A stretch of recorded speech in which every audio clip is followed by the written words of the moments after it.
Um, Good evening, everyone. Welcome. This is one of the first events sponsored from Meadville Medical Center in Yolanda Cancer Center for lung cancer awareness.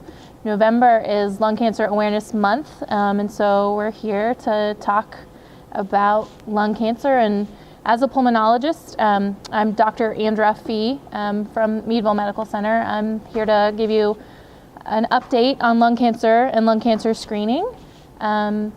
And the first thing I'd really like to point out is lung cancer affects a lot more people than perhaps people think. So from the audience, what cancer do you think causes the most death nationwide in the United States? Which type of cancer? I heard lung, I heard colon, I heard breast, pancreatic. So those are all great guesses. Actually, it's lung cancer. And lung cancer beats when you combined breast, prostate, pancreatic, and colon. So those are the next four cancers that cause the most amount of death. Lung cancer surpasses them all, even when you add them up. So lung cancer is by far and away the leading cause of cancer-related death in the United States and globally. So it's really important to think about screening. 1 in 13 men will be diagnosed with lung cancer. 1 in 16 women will be diagnosed with lung cancer. What do you think about the relationship to smoking? Is everyone that gets diagnosed with lung cancer a smoker or a former smoker? No, not everyone. So I'm seeing a lot of heads shaking no. Does anybody want to take a guess of the ratio of smokers to non-smokers? I'd say 90%. So I'm hearing 90%, 80 to 20. So 90% is kind of the closest. It's about 10 to 15% have never smoked. About 50% smoked but quit, and around 40% currently still smoke when they're diagnosed with their lung cancer. And then thinking about terms of research. So we all know pink is very special to breast cancer, and we even see the National Football League supporting that with pink jerseys, helmets. That brings in a lot of research dollars.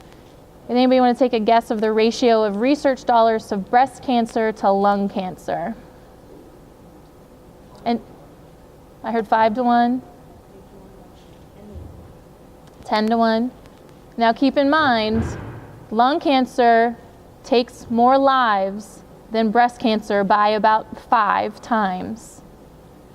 It's $23,000 in breast cancer research for every $1,800. So it is very heavily weighted towards breast cancer research. And I'm not saying we shouldn't be donating to breast cancer research. I'm saying that we do need to keep talking about lung cancer and promoting lung cancer awareness and promoting lung cancer research and contributions to support lung cancer research, because it is taking more of our population than some of the other cancers. What about lung cancer screening? Does anybody know how we're screening for lung cancer?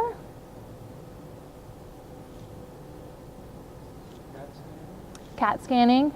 Sure. So for breast cancer and prostate cancer, that is pretty well adopted. A lot of women go every year for their mammogram, and you can even self-refer for that mammogram. Prostate screening, men talk with their physicians and do blood tests for their prostate screening.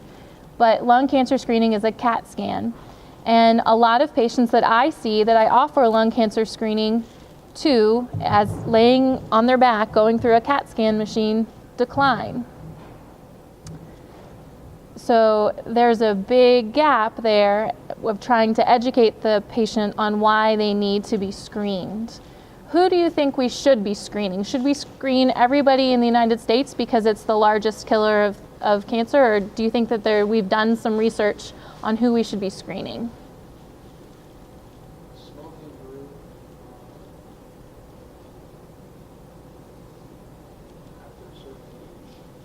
Yeah. Yeah, so very good. So It's very well defined by the National Lung Screening Trial, NLST. The current guidelines are men and women aged 55 to 80 who have a pack year, meaning they've smoked 30 pack years or more, and have either still smoking or quit less than 15 years ago. And those people should all be offered a low dose CT scan of their lungs to check for any nodules or possible masses.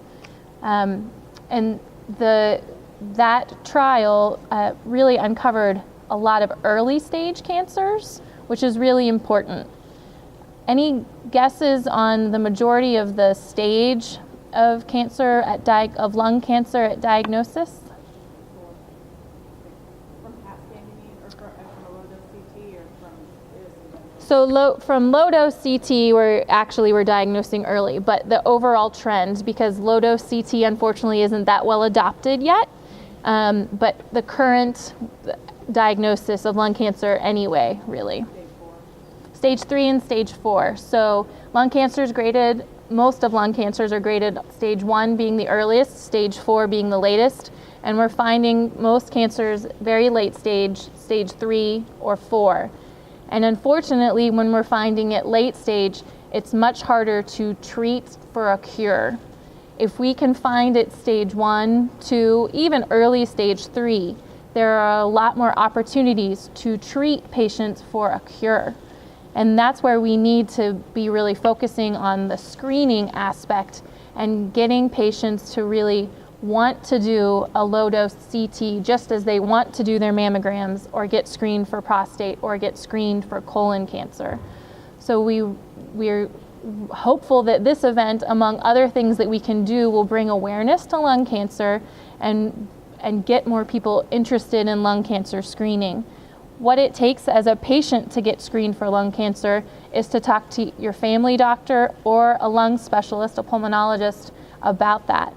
And it's as simple as Meadville Medical Center has a low-dose protocol that you just go get a CAT scan, and those results can be reviewed with you in the next few days. And we have a new program in place at Meadville Medical Center that will be following people that have low-risk scans or high-risk scans and get them very quick and prompt diagnosis and treatment if we uncover something with a screen. So it's really important because it is the leading cancer causing death, and I really hope that we can get more screening awareness.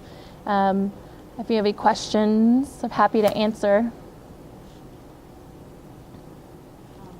I've read in some of the research that some people who have a low-dose scan, a smoker comes in and has a low-dose scan, and it comes back negative. So the patient feels like, number one, I can still smoke, and number two, I don't need to come back again because I don't have cancer. So her question was, for those of you who can't hear it, that patients that have had one scan for screening that are smokers feel relieved when the scan comes back negative, and almost think of it as a free pass to keep smoking and to never come back. And that is not true. The screening protocol is over 3 years. If at the end of 3 yearly CAT scans you have no potential nodules or concerns, then after 3 years you can breathe much easier. But you should never keep smoking just because a CAT scan is negative. That doesn't mean that, it means it's a snapshot at that time, and we're not seeing anything that's concerning at that year, but it needs to be 3 successive years of CAT scans. And as a lung doctor, I could never say anybody could keep smoking, so they should really not think of it that way.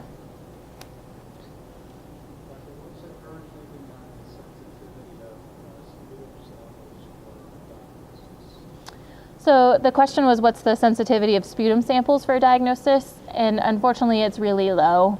The way to diagnose and stage lung cancer is core tissue biopsy, either through a needle biopsy with CT guidance or a bronchoscopy with biopsy and sampling of the mass or lymph nodes that are found to be possibly affected with cancer. can you talk about like how the lungs heal if you stop smoking? Sure. So the question is how do lungs heal if you stop smoking? And tomorrow is the Great American Smokeout, which we really want to also focus on, as smoking cessation is really important, not just in terms of lung cancer, but in terms of total health and other lung diseases as well as other systemic diseases. When we look at the decline of lung function as we age, everyone's lung function naturally declines as we age, more of a gradual slope. Smokers have an exaggerated decline in lung function, that more of a steep curve downward. People who stop smoking, they, after a year or two, kind of assimilate back to a non-smoking rate of decline. And that is because the chemicals, the nicotine that are causing damage to the cells of the lung, all of that is stopped. And so the damage to those cells, the cells can actually start to function more normally as they would. And so instead of this steep decline, it levels off and they may have improved lung function for several more years as opposed to having a steeper decline downward. And a little bit more about smoking cessation, there are multiple aids out there.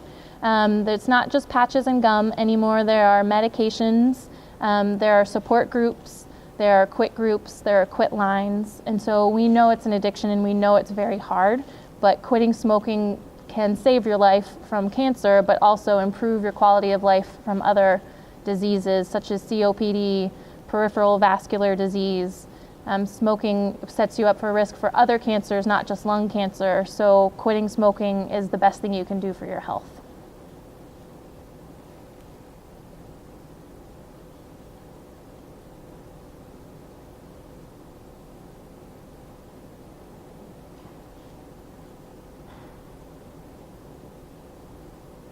All right, well, thank you for giving me the opportunity to speak to you today, and thanks for coming to the event.